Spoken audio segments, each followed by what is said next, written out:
Dados e informações. Existem duas interpretações possíveis para classificarmos conteúdo. Podemos fazer uma analogia com um índio e um homem branco na floresta. Em um determinado momento, houve-se um barulho na floresta. São sons de tambores. Para o homem branco é apenas um som, um dado bruto, um estímulo sonoro que ele está recebendo e não consegue, ou melhor, não sabe como interpretá-lo. Para o índio, o mesmo som pode significar algo a mais, como a hora do almoço ou um indício de perigo. Dessa maneira, o estímulo sonoro já não é mais um dado bruto, e sim uma informação. De maneira geral, um dado é fato do mundo real que está registrado e possui um significado implícito em um contexto de um domínio de aplicação, como, por exemplo, um endereço ou uma data de nascimento. Já uma informação é um fato útil que pode ser extraído direta ou indiretamente a partir dos dados, como, por exemplo, a idade, que é uma informação que pode ser extraída a partir do dado data de nascimento. Banco de dados parte desse princípio. Ele armazena dados em seu conteúdo e, por meio de consultas, dentro de um determinado contexto, ele transforma esses dados em informações úteis. Se não existissem mecanismos capazes de reter os dados de forma que possam ser utilizados em outros momentos, a computação como conhecemos hoje não seria possível. Você não teria e-mail, pois não existiria capacidade de armazenarmos as mensagens, e ainda mais especificamente não seria possível nem ao menos entrar no seu e-mail, pois as informações de usuário e senha que você define no momento de criação do seu e-mail não seriam mantidos.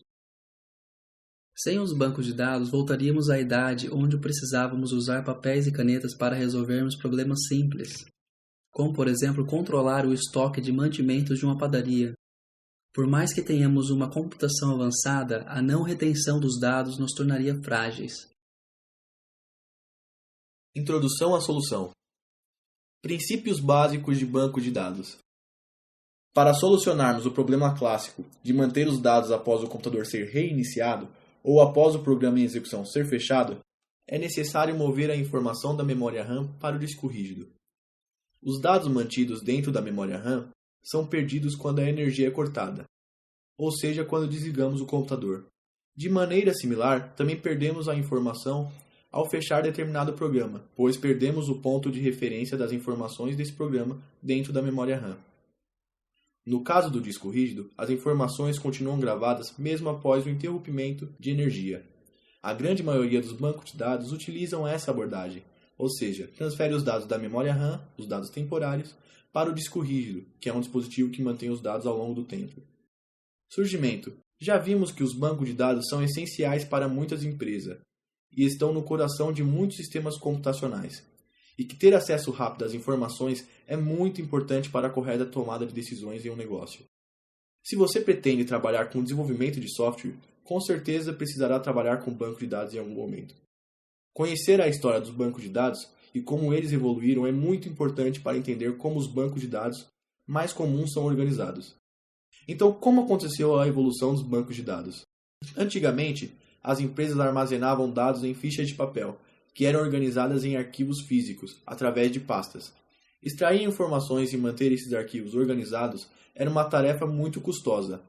Além disso, o acesso à informação dependia da localização geográfica dos arquivos. Enfim, esses arquivos físicos evoluíram para arquivos digitais. No início de cada entidade, cliente, funcionário, produto, etc., era um arquivo de dados que eram acompanhados de um software simples, para manipular os dados de arquivo.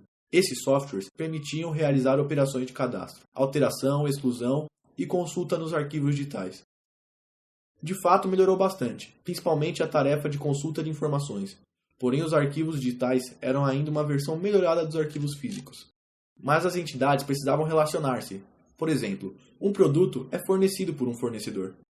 E com os arquivos digitais, relacioná-las não era uma tarefa muito trivial. Os softwares simples para manipular os arquivos digitais começaram a ficar complexos, para permitir os relacionamentos entre as entidades. Então, na década de 60, a empresa IBM investiu fortemente em pesquisas para solucionar esses problemas dos bancos de dados digitais primitivos. Vários modelos de banco de dados surgiram nessa época, dentre eles os modelos hierárquico e rede. Em junho de 1970, o pesquisador Ted Code, da IBM, mudou a história dos bancos de dados, apresentando um modelo relacional, onde o autor apresentou uma forma de usuários sem conhecimento técnico armazenarem e extraírem grandes quantidades de informações de um banco de dados. Esse artigo foi o grande impulso para a evolução dos bancos de dados. A partir do artigo de Ted Code, que os cientistas aprofundaram a ideia de criar um modelo de banco de dados relacional.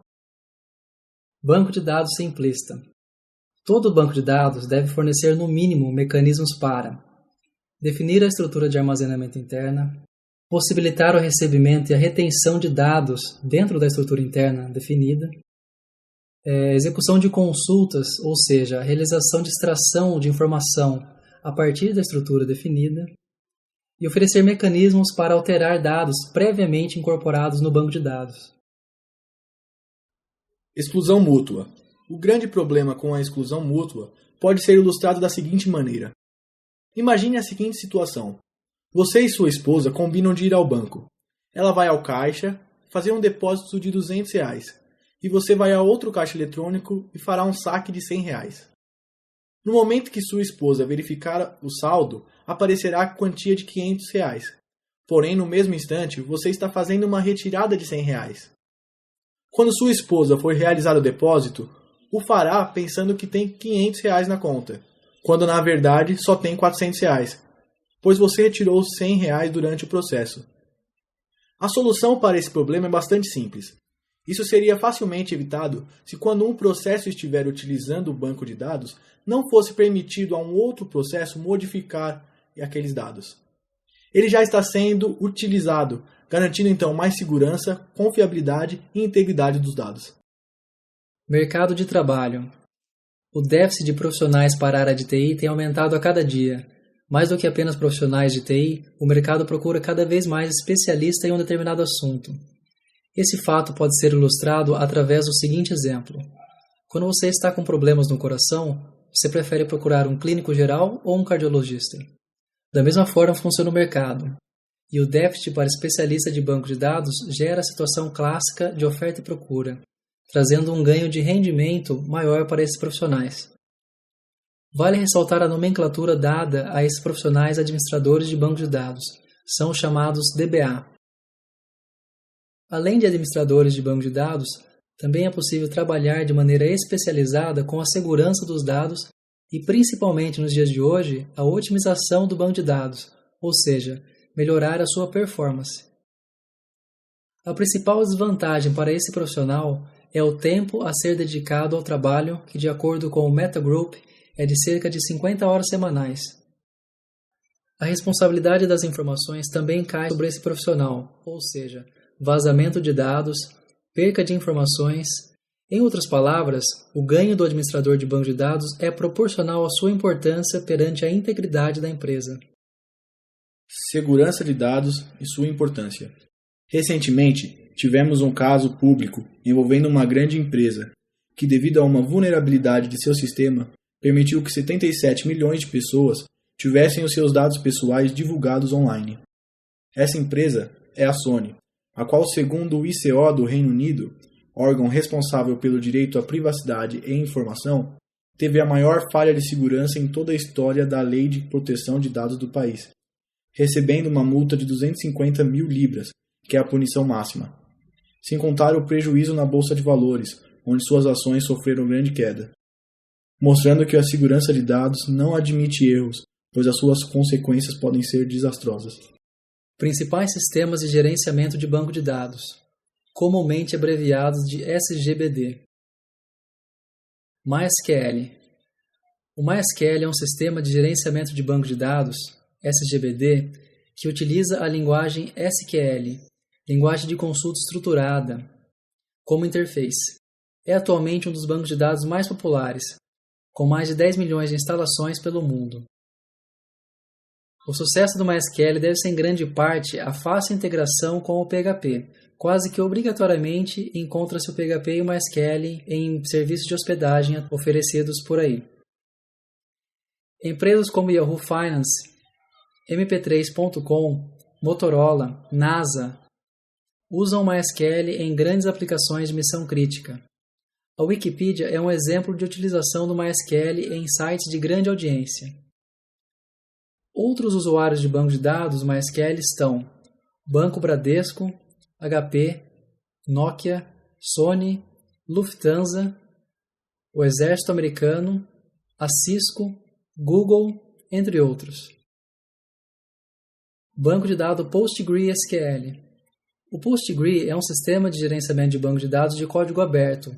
Inclusive, atualmente é o SGBD de código aberto mais avançado, contando com uma grande quantidade de recursos, como consultas complexas, chaves estrangeiras, integridade transacional, controle de concorrência multiversão, suporte ao modelo híbrido objeto-relacional, ele tem facilidade de acesso, gatilhos, visões, suporta linguagem procedural em várias linguagens, como PL, SQL, Python, Java e Perl, para procedimentos armazenados, indexação por texto, estrutura para guardar dados georreferenciados. A lista de empresas que utilizam o Postgre pode ser encontrada acessando o endereço www.postgre.org/about/users. Podemos citar alguns exemplos como Skype, Red Hat e Apple. MongoDB. O MongoDB é um banco de dados de código aberto de alta performance, sem esquemas, orientado ao documento. Foi escrito na linguagem de programação C++. Além de ser orientado ao documento, é formado por um conjunto de documentos JSON. Muitas aplicações podem, dessa forma, modelar informações de modo muito mais natural, pois os dados podem ser aninhados em complexas hierarquias e continuar a ser indexáveis e fáceis de buscar. O desenvolvimento do MongoDB começou em 2007 por uma empresa chamada 10gen. Podemos citar como exemplos de empresas que utilizam o MongoDB o eBay, Foursquare, GitHub, o jornal The Guardian e a Forbes.